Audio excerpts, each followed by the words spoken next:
Muy buenas tardes, les damos a todas y todos una afectuosa bienvenida al conversatorio de Chinchorro al Olivar al rescate de nuestras raíces, organizado por la Dirección Regional de Comunicaciones de la Universidad Central Región de Coquimbo a través de su espacio Cultural Teusen.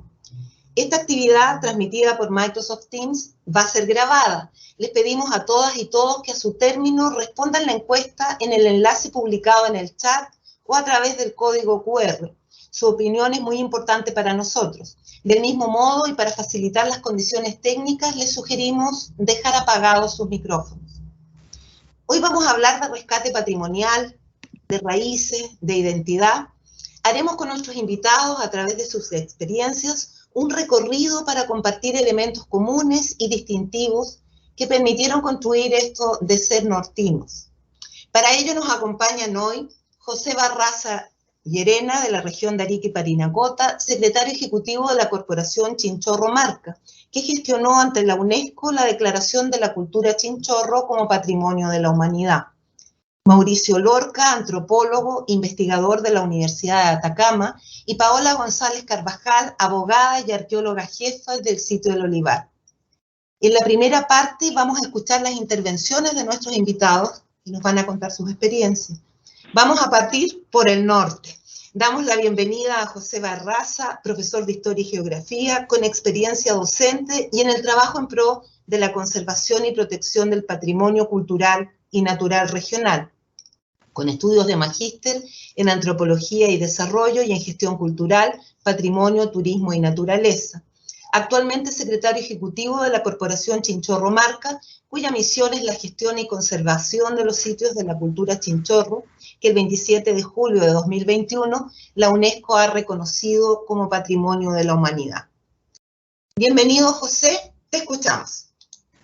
Gracias, Julieta. Agradecer, saludar a Mauricio Lorca, a Paola González, ¿no? Y a todos quienes componen el panel de hoy, de poder conversar en torno a este proceso de identidad del norte. Y nosotros como Corporación Chinchorro Marca hoy día nos convoca un tema muy relevante, no solo para la región de Arica Parinacota, sino para el país, porque es nuestra región, ¿no?, enclavada en el norte de Chile, que está entregando un patrimonio reconocido como Patrimonio de la Humanidad, dada la excepcionalidad, ¿no?, este valor universal excepcional, lo que define la Convención del año 1972 sobre la protección del patrimonio natural y cultural. Eso es lo interesante de esta convención, que incluye ambos patrimonios, ¿no?, lo natural y lo cultural, que muchas veces se tiende a dividir y a separar.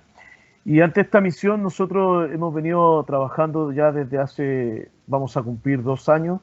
Esta corporación nace un 6 de diciembre del año 2019 y eso es interesante porque se plantea, ¿no?, una visión desde el punto de vista de la gestión del patrimonio.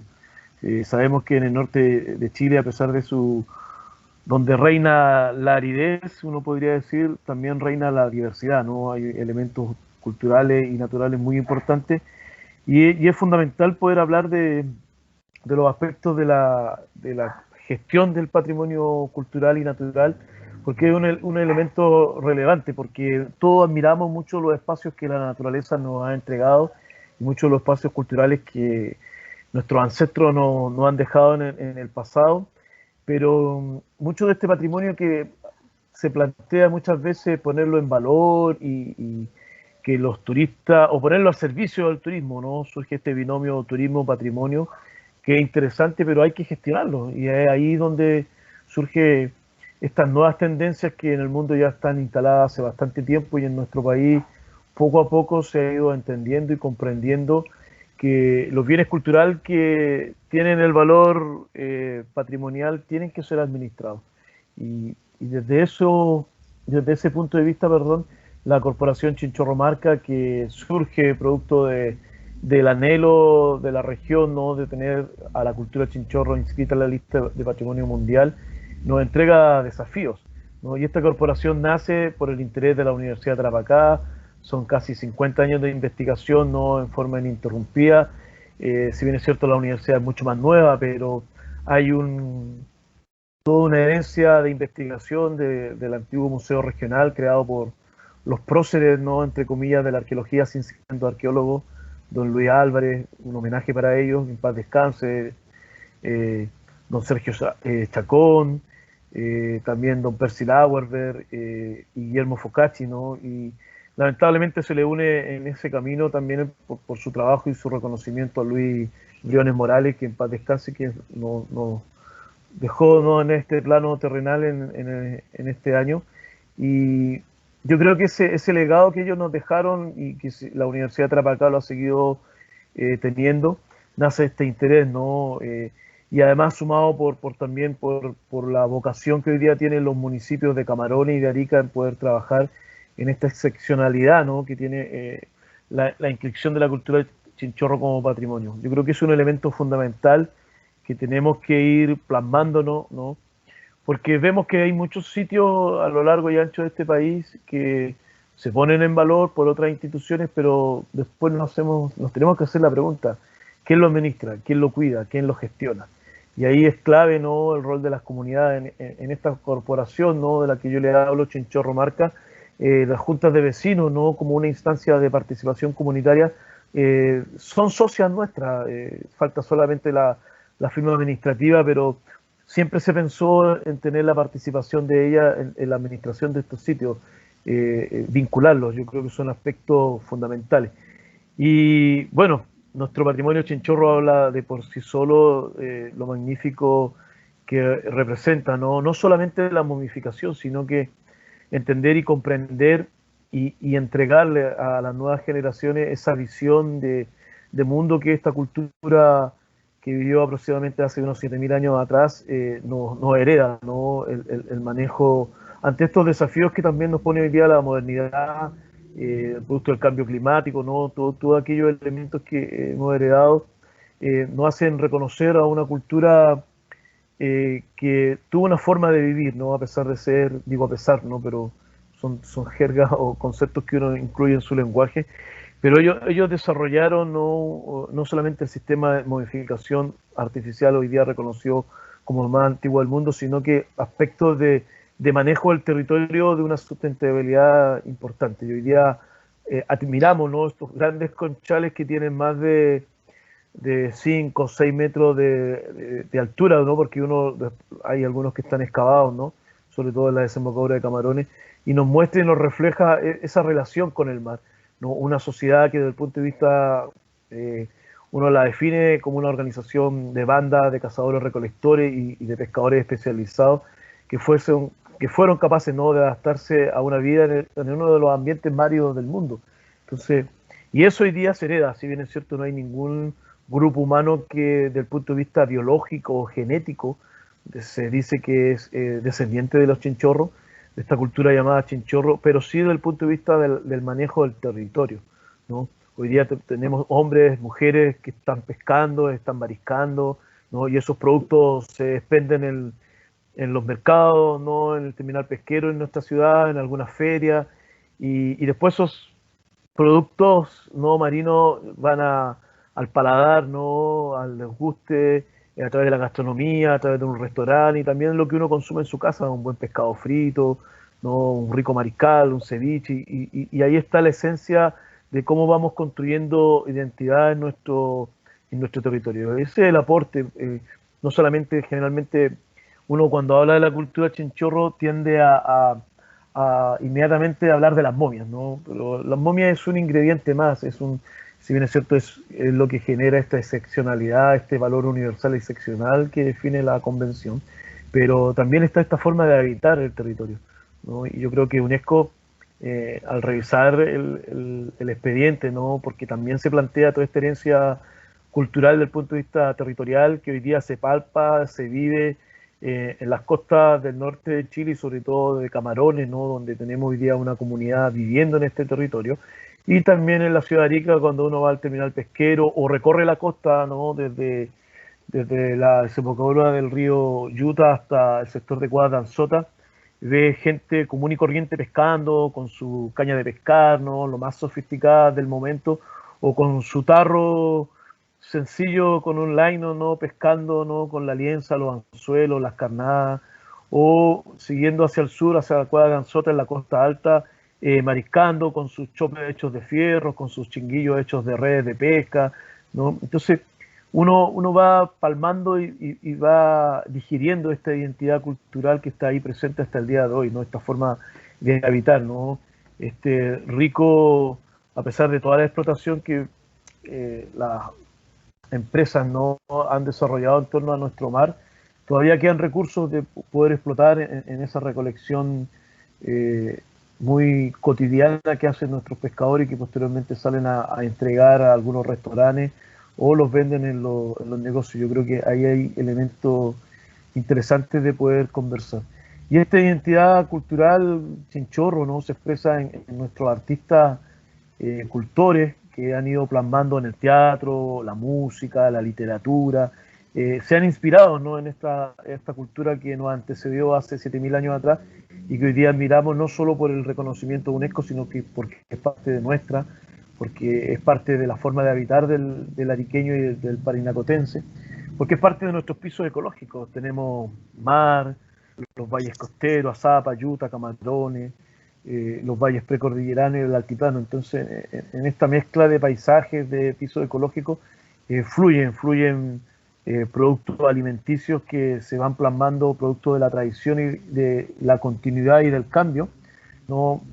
Seguimos degustando estos productos que estos primeros hombres y primeras mujeres habitaron este territorio hace 8.000 años, en el caso de Chinchorro aproximadamente, o en el caso de Jaquenaza, que es uno de los asentamientos más tempranos, ¿no? En nuestro territorio.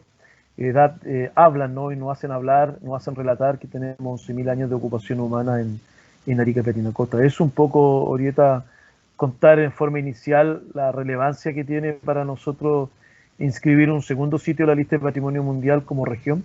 Tenemos primeramente el Capañán, el Sistema Vial Andino, que es una iniciativa de 6 países, Perú, Bolivia, Argentina, Ecuador y Colombia y nuestro país, que en el 2014 recibe el reconocimiento por parte del Comité de Patrimonio Mundial y hoy día Arica y Parinacota posee, ¿no? 2 bienes culturales inscritos en la lista del Patrimonio Mundial. Gracias.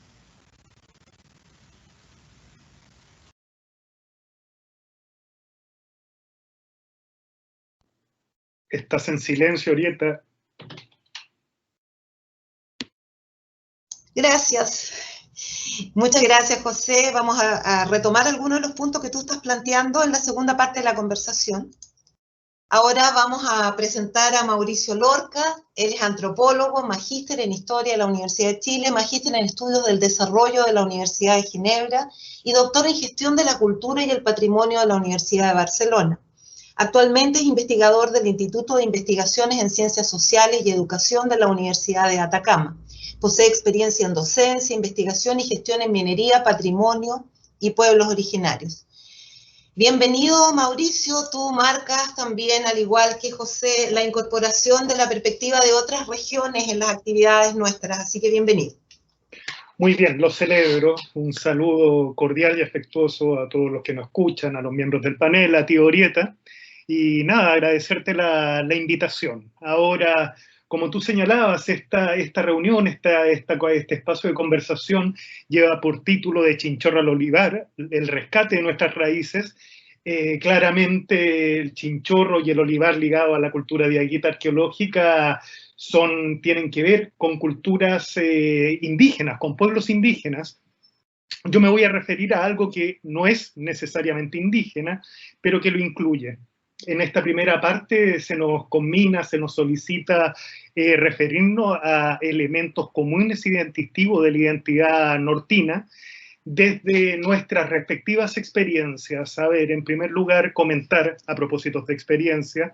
Yo soy nacido y criado en Santiago, pero sin embargo toda mi carrera investigativa la he realizado en el norte chico de nuestro país, en las regiones de Coquimbo y Atacama, especialmente en la región de Atacama, en la que trabajo actualmente, en la universidad del mismo nombre. Y la verdad, que para hablar de elementos comunes y distintivos, también a partir de mi experiencia y de mi trabajo, les propongo la relación que existe entre trabajo, minería e identidad, ¿no? yo creo que es bastante constitutiva de las especificidades de nuestro país en primer lugar, pero especialmente del Norte Grande. Y eso porque en primer lugar el valor social que se le da al trabajo es central en prácticamente todas las sociedades, pero sin embargo esta va adquiriendo interpretaciones y significados diversos según sea el momento histórico y el tipo de sociedad en que nos situemos, ¿no? Pero sin embargo, desde la Revolución Industrial se redefinió de manera positiva el valor del trabajo, reinterpretándolo como una fuente de bienestar, de prosperidad y de indicador de estatus. Las actividades mineras justamente no son la excepción, además tienen la singularidad de configurar identidades, culturas y estilos de vida particulares mediante las dinámicas laborales que resultan de sistemas productivos, espacial y temporalmente situados. Entonces, justamente, como sabemos, el norte de Chile se compone de distintos espacios geográficos, sean estos el valle, la costa, las pampas, las cordilleras, el desierto en general, que están habitados por grupos que a través del tiempo han ocupado, explotado, pero también estructurado sus prácticas, sus relaciones sociales, sus entidades, en base, entre otras cosas, justamente a las actividades laborales que realizan, y en ellas emerge la minería como una actividad bastante importante. Eso porque, como sabemos, desde temprano y hasta la actualidad, la minería ha estado permanentemente presente y ha evolucionado desde las extracciones artesanales de pequeños volúmenes de minerales de alta ley a enormes volúmenes de minerales de baja ley, ¿no? Y poco a poco se ha ido reemplazando la mano de obra no especializada por el uso de maquinaria y tecnología robótica cada vez más compleja, ¿no? Es decir, finalmente lo que quiero transmitir es que a lo largo del tiempo los sistemas de producción asociados a la minería se han transformado según el grado de desarrollo tecnológico que tiene cada época y han significado la configuración de culturas específicas que han generado tanto testimonios materiales como inmateriales que se vinculan a la memoria del trabajo, y eso lo podemos apreciar a todo lo largo de nuestro país, pero especialmente en la zona norte de él, ¿no? De más está decir también que la minería posee una importancia económica y social que es insoslayable para nuestro país. Para no ir más lejos, desde pequeño se nos ha dicho que fueron esos recursos, los recursos minerales, los que en época precolombina impulsaron el avance del imperio inca hacia el sur. También eso impulsó la minería, los recursos minerales, la llegada de los conquistadores europeos a Chile, y durante la República, ni más ni menos, que fueron también recursos mineros los que impulsaron la expansión territorial y económica del país hacia el norte. En ese sentido, resulta sumamente difícil imaginar a nuestro país sin las regiones que conforman lo que denominamos Norte Grande, ¿no? Arica, Parinacota, Tarapacá, Antofagasta. Imaginarlo en el mapa, imaginar Chile en el mapa, sin esas regiones es otro país. Y ni hablar del erario nacional, ¿no? Es difícil imaginarse el erario nacional sin la riqueza que por más de un siglo nos han aportado esos territorios a todo el país. Entonces, la minería finalmente posee una importancia tanto económica como no, pero también social, que resulta sumamente importante de ver, y que esos antecedentes en la minería en el actual territorio chileno se remontan a tiempos prehispánicos, ¿no? Pero sin embargo, no fue hasta el siglo, ya en la República, en el siglo XIX, que la actividad minera adquirió una importancia real para el norte del país, convirtiéndose a partir de ese instante en el sector más dinámico de la economía nacional, pero también articulando, como les he dicho, importantes procesos sociales, políticos, culturales, como por ejemplo es la penetración y la territorialización del desierto de Atacama, ¿no? Que dicho sea de paso, comienza, se ejecuta, avanza desde la antigua y actual provincia de Copiapó hacia el norte. Eso es muy, muy importante de tener en cuenta. Sin embargo, también nos encontramos con que el reconocimiento que la minería actualmente tiene en el país se reduce justamente a la contribución económica que nos hace, ¿no? Y soslaya la importancia que le cabe en el tiempo a la minería en general, impulsando, por ejemplo, dentro de todas las cosas que le he comentado, la incipiente industrialización del país en el siglo XX, ¿no? Para no ir más lejos, están los hornos de reverbero con que llega Lambert y que en el norte chico, a todo esto, fue la causa de un impacto ecológico fundamental, porque buena parte de la vegetación de este norte semiárido se fue adentro de esos hornos, pero también se involucró el tendido de una gran cantidad de líneas de ferrocarril, ¿no? Eso es indudable. El primer ferrocarril de nuestro país que unió Chañarcillo con Caldera obedece al impulso de la minería. Entonces, finalmente, lo que propongo es que la minería, en buena manera, sobre todo en el norte, ha configurado el actual territorio de esos territorios, ¿no? Ahora, sin embargo, esto ha ido cambiando en los últimos años, en las últimas décadas, y finalmente se identifica la relevancia de la minería en estos procesos que habían estado prácticamente ausentes de las investigaciones nacionales y que son en parte aún desconocidas para la población del país, pero sobre todo también para las regiones de interés. En ese sentido, yo creo que eso seguramente, ese desconocimiento del valor social, cultural de esta actividad, obedece a la alta conflictividad social y ambiental a la que se asocian actualmente los grandes proyectos mineros, ¿no? Para eso basta nombrar, por ejemplo, el proyecto Pascualama en la provincia del Huasco, en la región de Atacama, archiconocido, y que afortunadamente fue definitivamente clausurado, espero, por la Corte Suprema, ¿no? También está en el caso de Isla Riesco, en la Patagonia, un yacimiento de carbón importante que tiene unos efectos ambientales gigantescos. Y para regresar a nuestro norte, la extracción del litio al interior de la cuenca la extracción de litio desde el interior del Salar de Atacama también está generando importantes conflictos, ¿no? Seguramente a eso obedece la falta, desde mi punto de vista, del reconocimiento de la dimensión social y cultural que está asociada a la actividad económica, ¿no? Yo creo que con eso, para dar espacio a la discusión, está bien. Muchas gracias, Mauricio. Sí, vamos a volver sobre algunos también de los puntos que se han planteado acá. Hay harto que conversar. Y para eso le vamos a dar también la bienvenida a, diría yo, nuestra amiga Paola González, con quien ya hemos estado en conversatorios sobre este tema, ¿verdad? Y básicamente sobre el sitio del olivar, y que ahora la recibimos en esta mirada un poco más amplia en que tenemos las perspectivas de las distintas regiones. Paola González, arqueóloga y abogada ambientalista con amplia experiencia en arqueología del norte chico y zona central. Sus investigaciones se han centrado en aspectos simbólicos y contextuales de la iconografía inca y diaguita. Es además especialista en leyes patrimoniales, indígenas y ambientales. Y por supuesto encabezó los trabajos de excavación en el sitio del olivar. Bienvenida, Paola, nuevamente. Un gran abrazo. Sí, un abrazo, Orieta. Un gusto estar con ustedes esta tarde y saludos a todos nuestros compañeros de este conversatorio.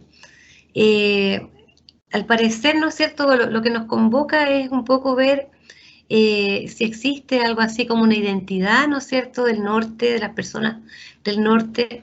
En mi caso, sería buena la reflexión desde el punto de vista de la arqueología, ¿no es cierto?, cómo la arqueología está relevando de alguna manera esta memoria profunda y que afortunadamente en el olivar tenemos una mirada de una profundidad temporal bastante inédita en los sitios arqueológicos a los cuales estamos acostumbrados, ¿no es cierto? Acá tenemos 500 años de ocupación prehispánica, desde el momento en que se forma la cultura diaguita, ¿no es cierto?, hasta la llegada de los incas.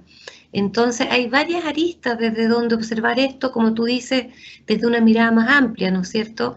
En primer término, lo que nos está quedando en evidencia de este sitio es una relación con el medio ambiente, una relación entre humanos y animales también, de humanos y el paisaje, mucho más sustentable e integral que la que hemos desarrollado en los tiempos más contemporáneos y modernos, ¿no es cierto? Ahí yo escuchaba cómo recién se hacía, ¿no es cierto?, un poco apología a lo que está haciendo la minería o a esta vocación minera del norte, ¿no es cierto? Sin embargo, las escalas de las que estamos hablando son completamente distintas. O sea, si algo yo puedo destacar en primer término, ¿no es cierto?, de la manera de vivir, de este buen vivir, ¿no es cierto?, de las poblaciones diaguitas que estamos observando en el olivar, es que, por ejemplo, después de una ocupación de 500 años, tú caminas por ese lugar y de ahí solamente surgen flores, pajaritos, ¿no es cierto? O sea, es una ocupación efímera y totalmente inocua al medio ambiente, ¿no es cierto? Entonces, si bien ellos fueron grandes metalurgistas, ¿no es cierto?, hay temas de escala que nos diferencian dramáticamente de la forma en que se está tratando actualmente a nuestros territorios, principalmente en el norte, ¿no es cierto? Entonces, si hay algo que esta experiencia precolombina, que es una memoria muchísimo más larga, ¿no es cierto?, que nuestra vida histórica. Si nosotros pensamos en perspectiva, tenemos apenas 500 años de historia occidental y cerca de 20.000 años de vida prehispánica. Sin embargo, estos 500 años han sido letales para el crecimiento, ¿no es cierto?, y para la supervivencia de nuestros medio ambiente y de nuestras comunidades.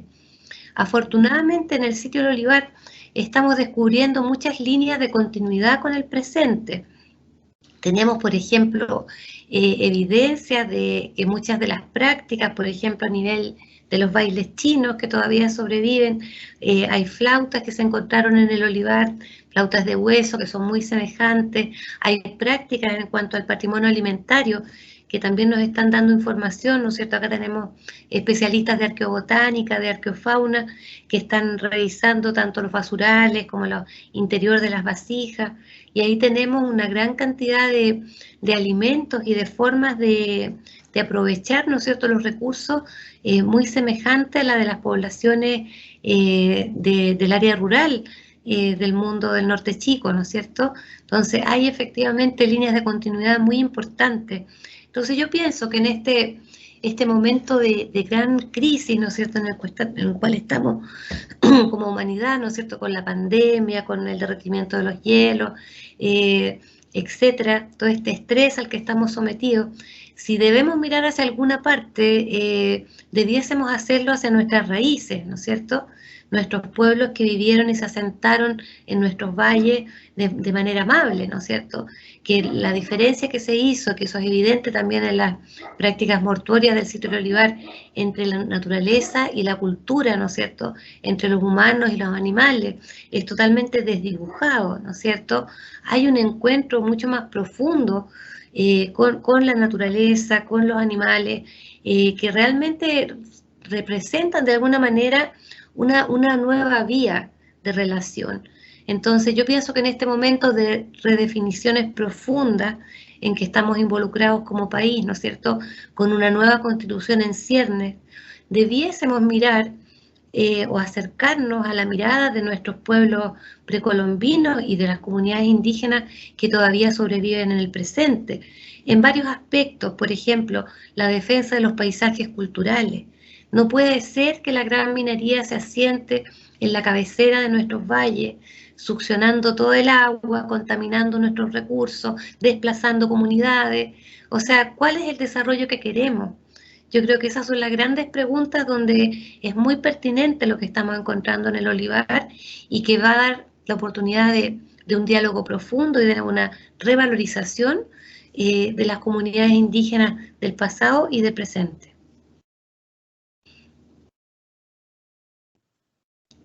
Muchas gracias, Paola. Antes de partir con la segunda, con la parte de la conversación entre ustedes, quiero dejar una pregunta que me surge en este momento y que yo creo que me pueden ayudar a dilucidar, y que tiene que ver con qué nos une en esto pensando desde la región de Arica Parinacota hasta la región de Coquimbo. ¿Hay elementos comunes en esta historia o en esta prehistoria, si queremos decirlo así? ¿Hay elementos que permanecen? A mí me gustaría hacer una aclaración. En ningún caso estoy haciendo una apología a la minería actual. Lo que estoy tratando de hacer es relevar la dimensión social y cultural asociada a la actividad minera.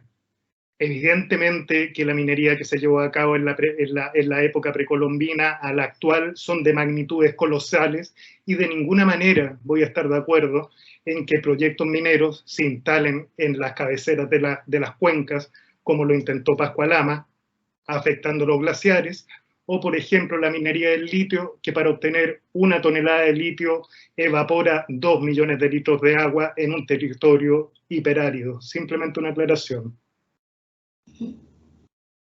Perfecto. Gracias, Mauricio. Vuelvo entonces a mi pregunta original. ¿Tenemos elementos comunes? ¿Hay elementos comunes que a partir de las investigaciones puedan decir que hay un hilo de identidad en toda esta zona, lo que llamamos la zona norte? ¿Alguien me ayuda con eso?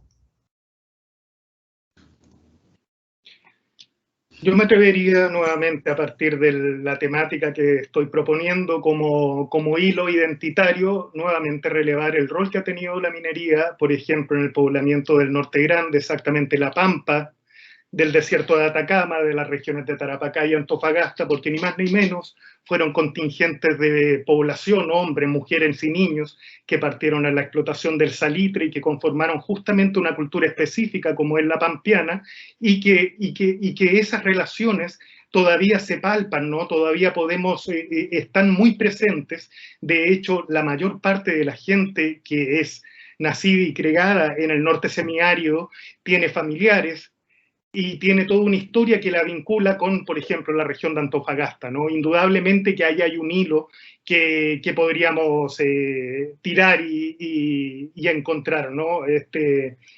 Permanencia, qué sé yo, conformar rasgos identitarios al norte chileno, comprendiéndolo estas macro áreas, norte grande, norte chico, que están íntimamente relacionadas. Gracias. Gracias, Mauricio. Paola, José.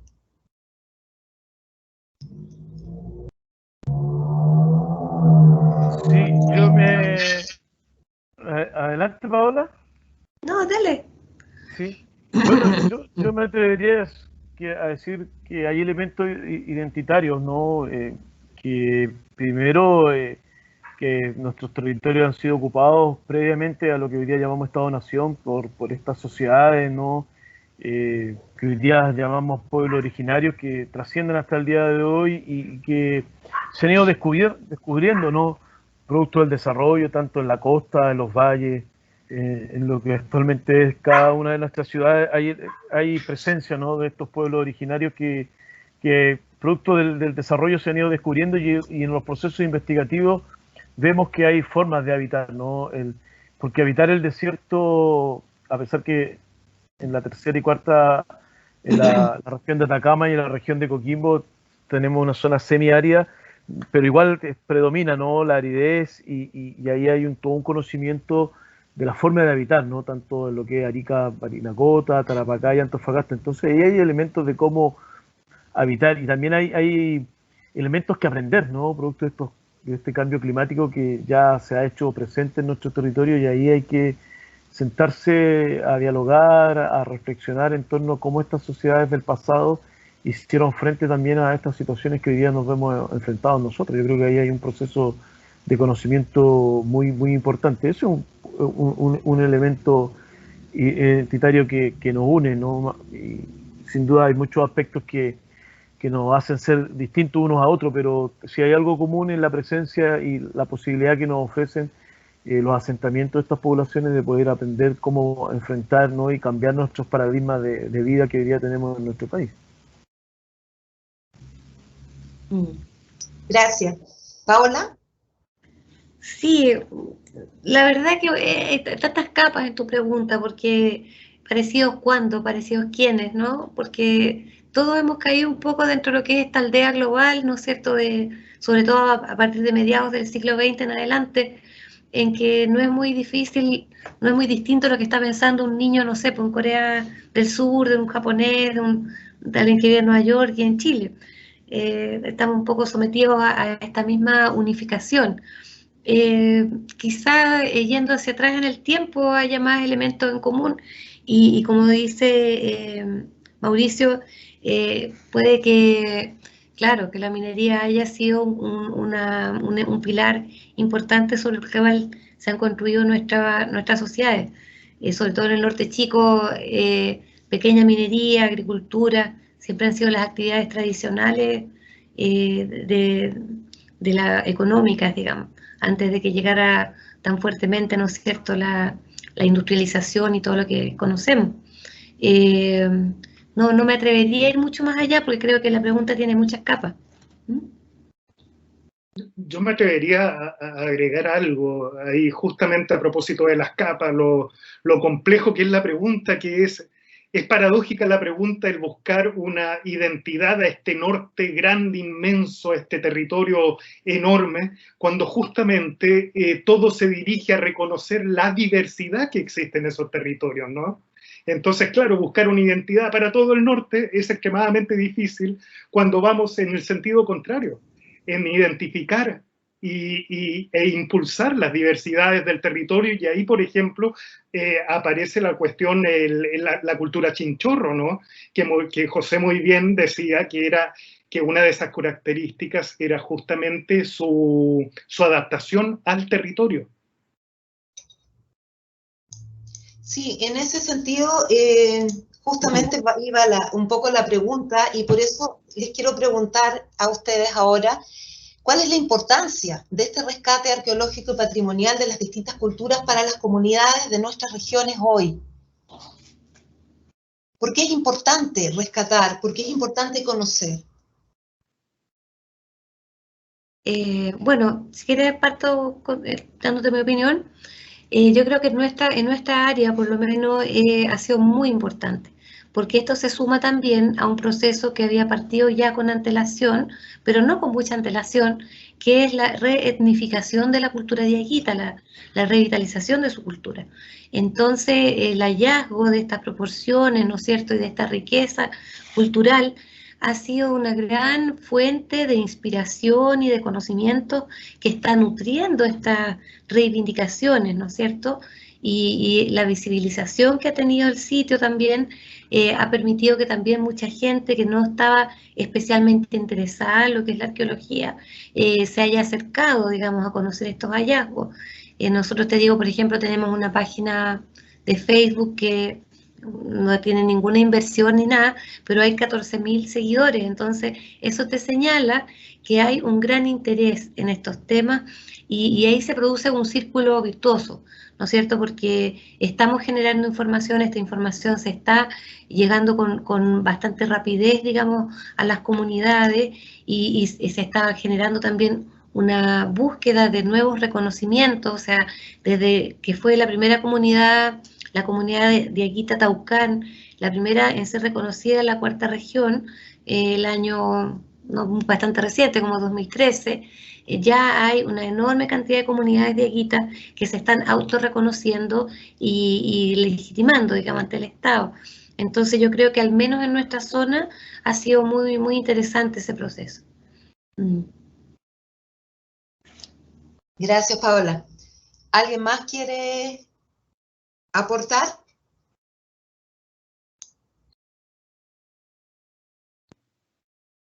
Bien, si no avanzamos, ¿cómo se debiera incorporar a la ciudadanía en los esfuerzos de resguardo y preservación, creen ustedes? A nosotros, como corporación, disculpen que parta, sí, intempestivamente, perdón. Hemos dado ese paso de poder incorporar a las 3 juntas de vecinos, 2 en el casco antiguo de Arica y 1 en el sector de Caleta Camarones, porque sin ello el patrimonio no existe, ¿no? El patrimonio, si bien es cierto, uno hereda bienes culturales de culturas del pasado, pero hoy día son ellos y todos nosotros como comunidad quienes estamos somos partícipes de esta herencia cultural, entonces es fundamental la participación de la comunidad. Y en estos temas yo vengo trabajando, ¿no?, en la difusión cultural con comunidades desde hace más de 20 años y creemos y lo vamos a seguir practicando, donde la comunidad juega un rol fundamental.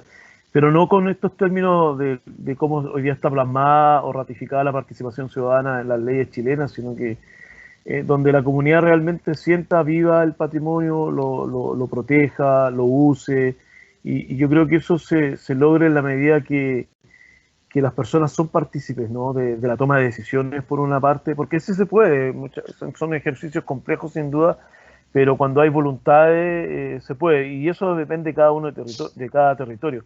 Uno no podría dar una receta así como quién va a ser un pan amasado o un queque que está establecida, sino que de una otra manera el contexto territorial va influyendo, ¿no? En nuestro caso son complejas las participaciones, pero siempre vamos a seguir apostando a ellas porque se logra algo que es fundamental, que es la legitimidad. Yo creo que eso es fundamental. Gracias. Gracias, José. Yo creo es importante hacer algunas distinciones, creo. En primer lugar, identificar que por lo visto actualmente tanto cultura como identidad y patrimonio han llegado en términos generales a ser sinónimos, ¿no? Y en ese sentido, patrimonio actualmente ha logrado es un concepto que ha sido apropiado del todo por la sociedad civil. Y eso está claro, eso se puede apreciar claramente en las acciones que emprenden, los discursos que genera, ¿no? El patrimonio está por doquier, se habla, la noción de patrimonio es muy utilizada, ¿no? Y eso también ha sido sinónimo de la emergencia y el desplazamiento de distintos tipos de patrimonio que tengan la capacidad de representar a la diversidad de actores sociales que hoy existe en el mundo, en nuestro país, en nuestras ciudades, en nuestras regiones. Eso es muy, muy importante de tener. Y que al mismo tiempo, finalmente, algo que dijo José es muy importante. Finalmente, y la siguiente distinción es diferenciar entre el patrimonio propiamente tal, aquel que está definido como tal y que está por ley, y el proceso de patrimonialización. Yo creo que es sumamente importante e interesante reparar en los procesos que se dirigen a identificar un bien como patrimonial, es decir, que tiene la capacidad de representarnos identitariamente, más que en el patrimonio propiamente tal. El elemento patrimonial, cuando es reconocido como tal, ya llegó a su fin, ya fue reconocido. Yo creo que lo importante en estos momentos son las dinámicas de patrimonialización, porque en ellas se pueden observar una serie, las razones del por qué, el cómo se está activando un bien, ¿no? Y dentro de esas razones, algo que dijo José, que es muy importante, es reparar en el hecho de que el patrimonio siempre está asociado a una función. Básicamente, en primer lugar, es una función de carácter simbólico, la función de representarnos en un bien cultural X, ¿no? Pero también el patrimonio actualmente tiene una función, puede adquirir funciones económicas, por ejemplo, cuando se vincula la actividad turística, y también funciones políticas, cuando, por ejemplo, la comunidad agrícola, los huascoaltinos, identifica una serie de sitios arqueológicos con el fin de proteger su territorio de la gran minería. No sé si aporto algo con todo eso, se me desordenó, pero era para un apunte. Sí. De todas maneras. Paola, ¿tú quieres decir algo? Sí, yo pienso que, claro, que en términos de la comunidad y el patrimonio, me recuerdo algo que dijo la UNESCO en una de estas declaraciones de protección frente a obras de inversión, ¿no es cierto?, que la importancia del patrimonio es que permite a las comunidades ganar conciencia de su propia dignidad. Entonces, en un mundo que está cada vez tendiendo más hacia la despersonalización, hacia la unificación, ¿no es cierto?, a la falta de diversidad cultural, es realmente lo que nos da, nos asienta, nos da un ser en el mundo, ¿no es cierto?, una singularidad. Y yo creo que es precisamente en estos tiempos difíciles cuando el patrimonio cobra mayor sentido aún, o sea, el sentido de pertenencia, el afecto por lo propio, la valoración, ¿no es cierto?, de lo que somos, de nuestra singularidad. Es algo que en el fondo alimenta mucho a las comunidades y yo creo que eso, si no hay un conocimiento tan conceptual del tema, sí lo existe como de manera casi afectiva. Yo siento que en gran medida el verdadero patrimonio es el que logra generar una red de afecto y de cuidado, ¿no es cierto? Y en ese sentido las políticas públicas, la actitud de los especialistas también, la difusión, es de gran importancia, sobre todo en nuestros territorios que todavía mantienen muchas comunidades en arraigo con el territorio mismo, digamos, o sea, la valoración a veces no ha llegado desde esta torre central, ¿no es cierto?, que es la que culturiza, y por lo mismo ha generado grados de abandono o de destrucción o de desafectación, ¿no es cierto?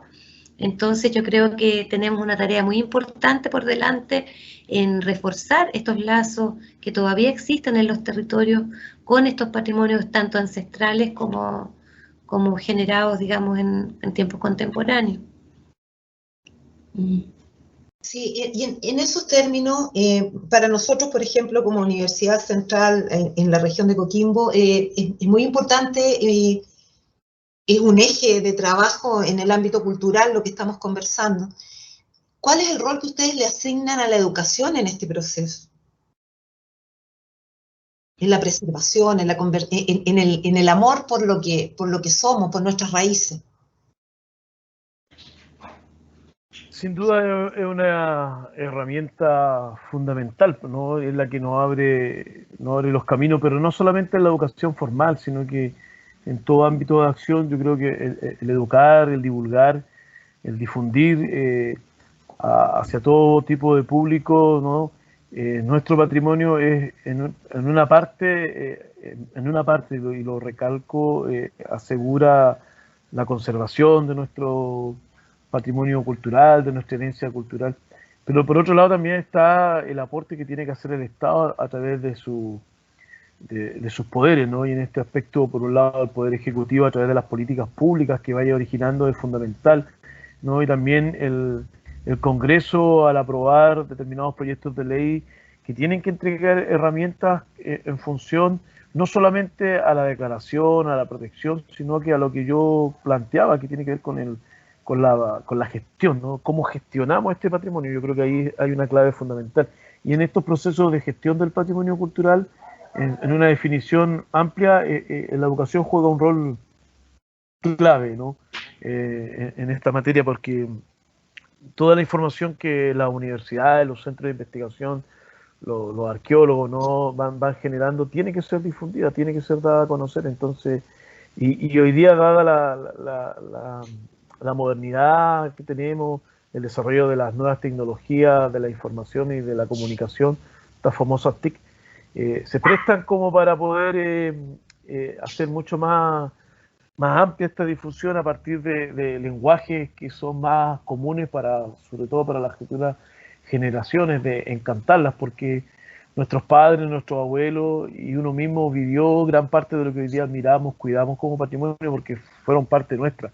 Pero las futuras generaciones muchas veces observan que este patrimonio el cual nosotros valoramos se encuentra alejado, porque son muchas cientos, en algunos casos miles de generaciones, o tiempo, perdón, más que generaciones, tiempo hacia atrás. Pero ahí la educación se ofrece, ¿no?, para hacer esta bisagra, esta facilitación de poder entregar contenido. Y hoy día, a través para algunos segmentos de población, las nuevas tecnologías juegan un rol fundamental. Y para aquellas que no les gusta mucho la tecnología, está lo clásico, ¿no? Ir a visitar.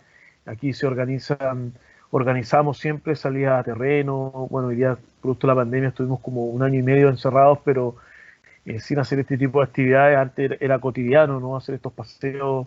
Recientemente, nosotros estamos en fase 4, a partir de ciertas actividades, hemos ido abriendo el Museo Colón 10 junto con la Universidad de Tarapacá y al Centro de Gestión de los Sitios Chinchorro, para poder que la comunidad cercana visite estos espacios y se vaya impregnando, ¿no? Y vaya respirando, vaya sintiendo el olor, cómo se trabaja, cómo se palpita el patrimonio, porque es parte de ello. Yo creo que la educación, sin duda, no es un fin en sí, sino que es parte de la estrategia que tenemos para poder generar lo que muchos de nosotros desde distintas miradas deseamos, ¿no? Que es la conservación, la entrega, ¿no? Que hacen muchos docentes que se están organizando más allá de lo que surge en el currículum, sino que van creando corporaciones, estoy contando de nuestra realidad, van creando corporaciones, van creando instancias de participación, y donde los profesores utilizan el patrimonio cultural y natural como un elemento de integración, como un elemento que también les permite solucionar problemas cotidianos que surgen en el diario quehacer de la educación. Y eso es lo interesante, así como el aporte que hace la educación artística, también creo yo en el patrimonio también entrega luces para poder generar esta mayor vinculación entre la comunidad y su patrimonio. Gracias. Mauricio, ¿algo que agregar? Sí, simplemente una apreciación. Yo creo que la educación es fundamental, que esté centrada, que la educación en nuestros territorios esté centrada justamente en lo local, ¿no? Porque eso va a ser sinónimo de valoración de lo propio, y esa es la base de todo, ¿no? Porque justamente los reconocimientos, sean nacionales como monumento histórico, internacionales como patrimonio de la humanidad, como es el caso Chinchorro, definitivamente no son suficientes. Lo que se requiere realmente es la apropiación y sobre todo la participación de las comunidades, por una parte, en la activación de bienes que pueden llegar a ser reconocidos como patrimoniales, pero también en la gestión de esos bienes. Eso me gustaría sumar a la conversación. Eso es fundamental. Por una parte, la apropiación, la activación, pero también la gestión en lo que las propias sociedades están considerando como valioso. Eso para mí es importante. Sí. ¿Cuáles son los desafíos que nos quedan? Perdón, Paola. Sí. A mí me hubiera gustado también aportar un poco, que ¿sí? Por supuesto coincido con los demás colegas de que es fundamental, ¿no es cierto?, el rol de la educación, y también creo que hay una deuda gigantesca a nivel educativo, ¿no es cierto?, tanto de las enseñanzas básicas, medias, universitarias, al menos en lo que se refiere a la cultura precolombina. O sea, yo encuentro que en nuestra zona es inaceptable que los libros de historia tengan una página donde lo único que dicen es que los dieguitas fabricaban jarros patos y jarros zapatos, y de ahí nos pasamos a los mapuches. Entonces, eso yo lo encuentro, pero realmente urgente. O sea, tenemos como región que hacer un cambio inmediato, y eso lamentablemente no depende solo de los arqueólogos. Nosotros hemos realizado bastantes actividades de difusión, como charlas, generado libros, ¿no es cierto? Pero no vamos a poder llegar más allá si no hay una política pública que, digamos, incentive la incorporación, los cambios curriculares a nivel de los niños, de los jóvenes y de la educación universitaria. Yo creo que nosotros, desde el punto de vista de la arqueología, el Norte Chico al menos, hemos hecho un esfuerzo gigantesco, pero esto va a quedar solamente encerrado en ámbitos académicos si es que no existe una política que lleve esto a la comunidad. Eso nomás. De alguna manera es una respuesta a la pregunta que yo estaba formulando, que es justamente cuáles son los desafíos. Creo que ahí efectivamente hay una tremenda deuda y un tremendo desafío que hay que asumir, que hay que difundir, que hay que hablar, sensibilizar y hacer visible, ¿no?, como una necesidad. ¿Qué otros desafíos tenemos, aparte de ese que es fundamental? Yo creo que también vincular lo que es el conocimiento científico de la arqueología también con una noción de actualidad y de urgencia en cuanto a los desafíos medioambientales. Yo creo que nuestras regiones están llegando, ya han agotado su patrimonio ambiental con creces, ¿no es cierto? Estamos llegando a una disyuntiva peligrosa para la subsistencia humana de nuestras ciudades, de nuestros poblados. Entonces, realmente, como les decía al principio, en esta manera de acercarse al espacio, al territorio, a los seres humanos, a los animales, que también estamos empezando a conocer de parte de los pueblos precolombinos y también las comunidades indígenas actuales, hay muchas claves que debemos en el fondo copiar e integrar, ¿no es cierto?, para lograr este buen vivir. No tenemos más opción, o sea, estamos llegando a un momento de no retorno, ¿no? Sí, Educación, medio ambiente, ¿qué más? sí, perdón, antes, otro de los importantes desafíos creo yo que cómo acercamos, ¿no? A la comunidad, el patrimonio, porque lo que decía Mauricio es fundamental, ¿no? Hablar desde lo local, ¿no? La historia regional se enseña bastante poco y hay un rico patrimonio. Y, y es uno de los desafíos, ¿no? Incorporar en el currículum escolar el patrimonio local, porque ahí se puede enseñar historia, matemática, se puede enseñar de todo, ¿no? Si uno tiene una visión integral de la educación, ahí pues, se puede dar todo. Es cosa de poder atreverse y generar proyectos integrales, ¿no? Entre las distintas asignaturas, basado en el contexto territorial local en el cual se encuentra emplazado un colegio, una escuela, la universidad, un centro de madre, una junta de vecinos, etcétera, etcétera. Yo creo que hay que atreverse. Yo creo que hay iniciativas, ¿no? En la educación patrimonial en Chile poco a poco ha ido creciendo y tenemos colegas, ¿no? Profesores que están impartiendo clases en colegios y donde este tema del patrimonio juega un rol fundamental en esta combinación, ¿no? Porque además aporta hacia el desarrollo turístico también, ¿no? Se genera el empoderamiento. Sí, yo estoy de acuerdo con todas las anteriores y me surge lo siguiente, que es un gran desafío, que es finalmente, pues, por llamarlo de alguna manera, la sensibilización de la institucionalidad pública, del Estado finalmente, a la democratización del patrimonio. Finalmente el Estado ha sido siempre quien, en términos históricamente hablando, quien reconoce lo que es patrimonial. Definitivamente hoy no es exclusivamente el Estado, sino que son actores sociales bastante amplios y diversos que están reconociendo elementos que les resultan propios y que finalmente son sinónimo de arraigo, de identidad y de memoria de territorios que son específicos. Y el gran potencial que tiene eso es que al mismo tiempo se convierten el patrimonio en un catalizador de participación, de organización y de cohesión social. Eso es una función muy importante que nos puede dar el patrimonio, ¿no? Pero en estos momentos, yo creo, y el ejemplo muy claro es la impugnación que se da a todos los monumentos públicos, o a buena parte de los monumentos públicos, partiendo desde el general Baquedano en ex Plaza Italia, hasta, qué sé yo, la figura de Francisco de Aguirre, que fue reemplazada por una mujer de Aguita o algo por el estilo, ¿no? Eso claramente nos está señalando que las comunidades también quieren ser parte, que quieren elegir su propio patrimonio, los elementos que les representan a ellos, y son elementos diversos, porque finalmente los elementos transversales a todo un país están cada vez más cuestionados. Eso es evidente y los últimos hechos sociales lo han dejado más que claro. Sí. Muy bien, ha sido una interesante conversación, siempre quedamos en cortos, encuentro yo. Quiero agradecerles mucho a nombre de la universidad, a nombre de la Dirección de Comunicaciones, a nombre personal, el que se hayan atrevido a esta conversación, que yo creo que ayuda, siempre ayuda a comunicarnos, a hablar, mirar distintas perspectivas, siempre va a significar un aporte. Quiero agradecerles que hayan querido compartir esto con nosotros, esta instancia. Los vamos a invitar a nuevas oportunidades de conversación.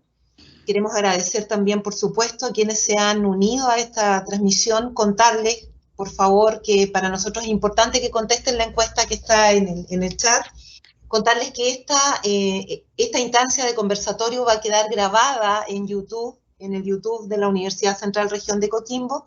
Para quienes no tuvieron la posibilidad de participar con nosotros, puedan revisarlo y analizar los distintos testimonios, las distintas posiciones que se han planteado acá.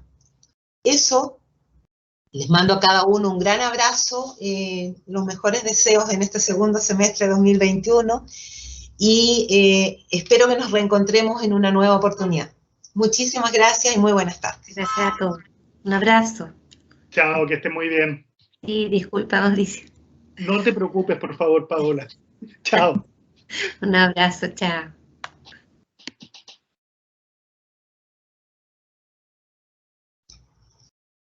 Un gusto, que esté muy bien.